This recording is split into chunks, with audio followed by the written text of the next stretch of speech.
Everybody, welcome back to Bud, Suds, and Duds. I'm Brian, I'm Rob.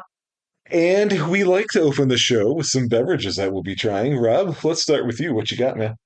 I have a Blue Moon Light Sky Citrus Wheat. Okay. Uh, it's one of those like low carb, low calorie beers. I figured I'd give it a shot. I haven't actually had one like this before. Okay. Let's try it out. Let's see what you think.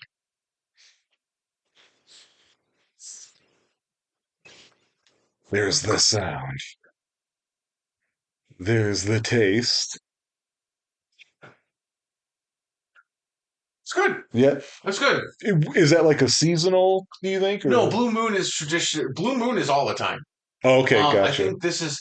I think a lot of traditional, instead of like Miller and stuff like that. I think the other companies decided, hey, let's get into this low carb, you know, low calorie beer so that we could still sell beer and be like, oh, this is healthier beer. Right.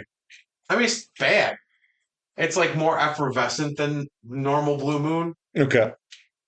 All right. Well, for me, there's a little setup. Uh, I remember listening years ago to an episode of NPR's Planet Money, and they had an episode that was all about the number one selling beverage in Scotland. And they said, you'll be surprised. It's not scotch. It's not whiskey. It's not even an alcoholic beverage. It's a soda called Iron Brew, IRNBRU. And it comes in these orange bottles and cans. And I said, oh, I got to try that at some point. And I just never did. So I said, oh, wait, Rob and I are doing Bud Suds and Duds. I think now is the time for me to order this stuff. And so I've got one. I'm getting ready to open it. It'll be the first time I've ever had it. Rob has had this before. However, this may not go well because this can was damaged in a very weird way. I should have a picture up at this point showing you what it looks like. And we'll see if it lets me even open it. Kinda. Oh, okay, it did. There's no explosions, so that's good. Good vintage. Okay. I only ever heard this flavor described once before. It was on that episode of Planet Money. And they said it was a cream soda mixed with bubble gum. I said, I don't know how that would taste. That's exactly what this Yeah. is. 100%. Yeah, it's really good. It's really, really good. Yeah, I'm glad I tried this. Like I'll probably never buy it again, but I'm glad I tried it. But mostly like me not wanting to buy it again is not condemning. I'm not a pop drinker in Right. general. So, Well, that's why like for the show like this, I was thinking maybe in the future we can just get one of those yield soda crates. yep. We can just have one of those shipped in and just there's a whole bunch of just weird soda flavors. Oh yeah, absolutely. That's what's fun about going to some of those places like in the border between Illinois and Wisconsin, Yeah, you know. there's that like they used to have a lot more of them at Stock and Field or Blaine's Farm and Fleet or something Right. like that. They trimmed down that a lot because that's the only place you would be able to get it for a while. Dang butterscotch root beer. Yep. And that was like the best to make a float out of. Right.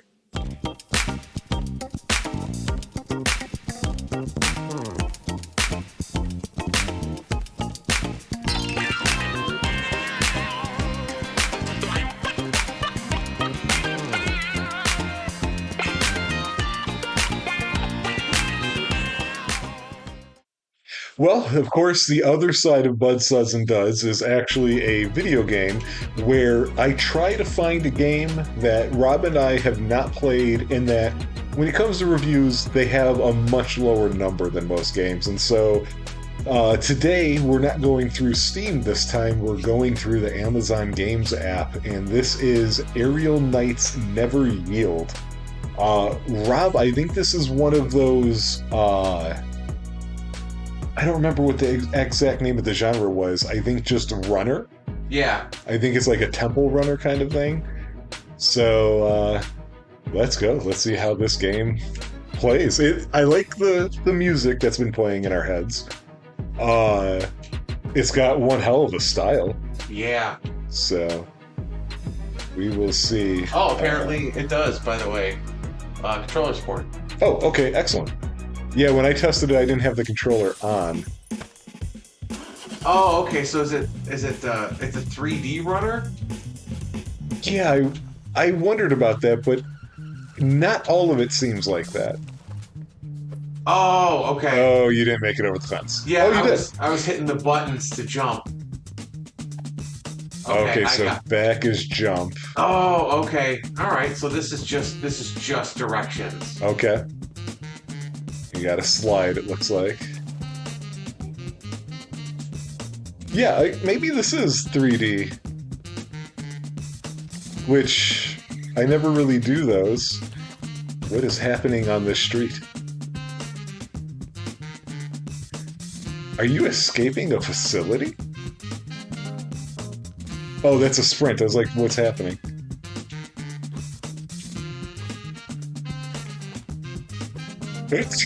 Oh, okay. I didn't know what to do with that part. I think maybe just a regular jump? Oh, I know what to do. Yeah, okay. Oh, interesting. It's a running timer. So I wonder if there's anybody out there who like tries to compete with each other for a top score kind of thing. I love the look and I like the sound. Yeah, me too. Ooh.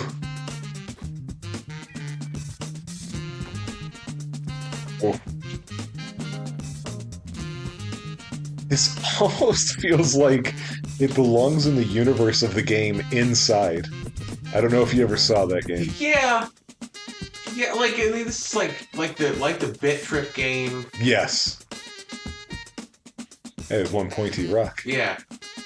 There's some gigantic fireflies in the background. Like, I can look at the stuff you can't really look at. Right. Sick.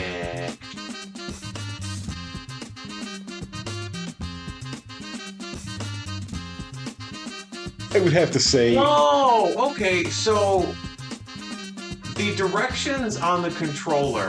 mhm. Okay, let me get to another one. Yes, okay. So the directions on the controller. So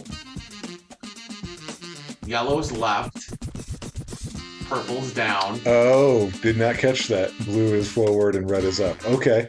Oh, interesting. That's a good pickup. I did not catch that.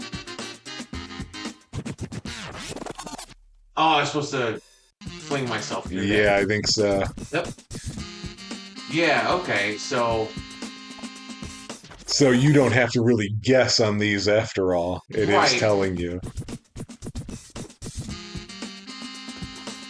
I was gonna just say, in my opinion, one of the best things about the current generation of gaming with all of these indie games and these smaller development studios is the amazing looks that we're getting out of games. Just so many different things. Well, I agree. Like one of my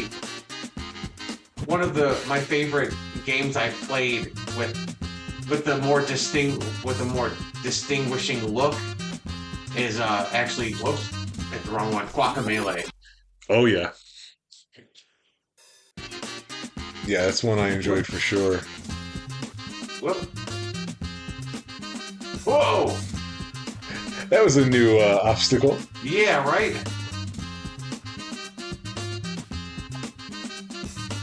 Parkour. Yeah, I mean this is.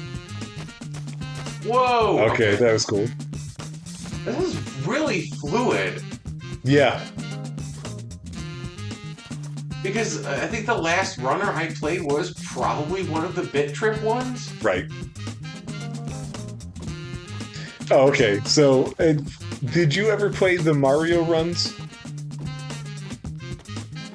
The Mario runs. Yeah, I can't remember what the actual, if it was just simply Mario Run or something like that. Oh, is it the mobile one? Yeah. No, I have not. A lot of people didn't like it. I was okay with it, though. I spent a lot more time with it than I thought I would. Although I still came away from it thinking, yeah, I wanted more than this. Well, yeah, I mean, you're taking away like controlling Mario out of Mario. Right. Yeah, ooh, this is pretty cool. Like it's almost like Jet Set-ish kind of vibes. Yeah, it's got that attitude about it, right? So difficulty on. Okay, so that's how you unlock. Oh, oh, oh. Okay. And you died. Yeah.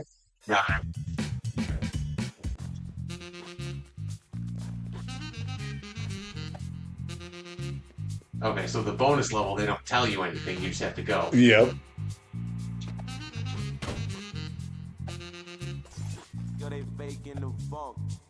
Something else that's fun about indie games in this current generation is they find a good way of telling you there's a story here without telling you the story and maybe not even intending to have one, you know? Right. 'Cause Well, I mean, a lot of these you don't.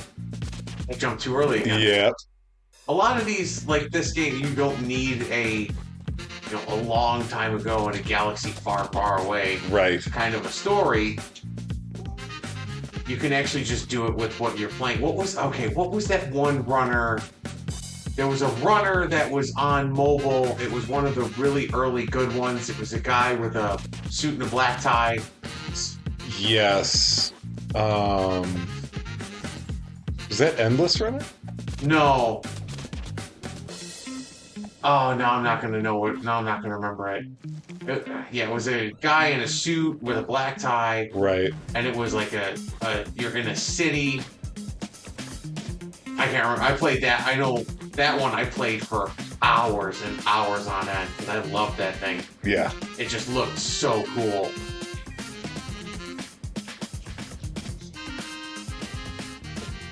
I'm still a little confused as to what I'm exactly running to or from. Right. And I think your guy has a prosthetic leg. Yes, he does. Okay. Oh. I don't know if I ever told you this story, Rob, about Final Fantasy VII. What the hell was I supposed to do? I don't know. I didn't see. Oh, dash through the door. Oh, okay. Oh, interesting. They weren't really heavily colored. They're colored, but they're just blue doors. Right. I just noticed that. I wonder if they're going to get harder to see, and like maybe that's going to up the difficulty. Ooh, I didn't think you were going to make it. See, the only thing is sometimes it's hard to tell what exactly is in your way or not. Right.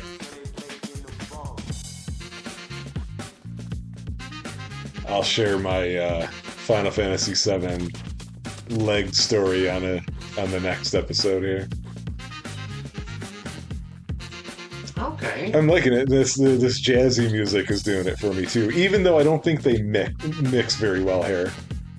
Like I like the music, I like the look, but I don't know that they have a good marriage. Well, I think maybe it's just playing it. You get kind of feel that a little bit. Okay. Like it's supposed to be a little more up tempo and upbeat, Gotcha. and that's what you're doing. Like I'm all right with it. I'm kind of digging this. Do I think I could sit here for hours and play it? No. Right, yeah, because I'm wondering what more are they gonna add other than just the visual effects. Like a new look of a prop is one thing. Right. Well, that's the other thing. In the beginning, in the main screen, you saw it had outfits listed, Okay. and it's like, oh well, if it's just outfits, okay, that's fine. But maybe you need a little more than just outfits. Right. So I'm trying to figure out where like the delineation is like between the zones, or is it just Right. like? Because it feels weird. It feels like I missed something and I'm going back around again. Yeah, I thought that on the previous level too. I thought you were going in circles at one point. That's a little what it feels like with some extra little things here and there. Hmm. But it just feels like I'm running around and starting at the exact same spot over and over again. And being on the rooftops is making me think a lot of Mirror's Edge. I remember. Whoop. I remember Mirror's Edge. And I remember how bad they forked up Mirror's Edge too. Well, let's hold up here. We'll come back on another side of an episode of Bud Suds and Duds. Excellent.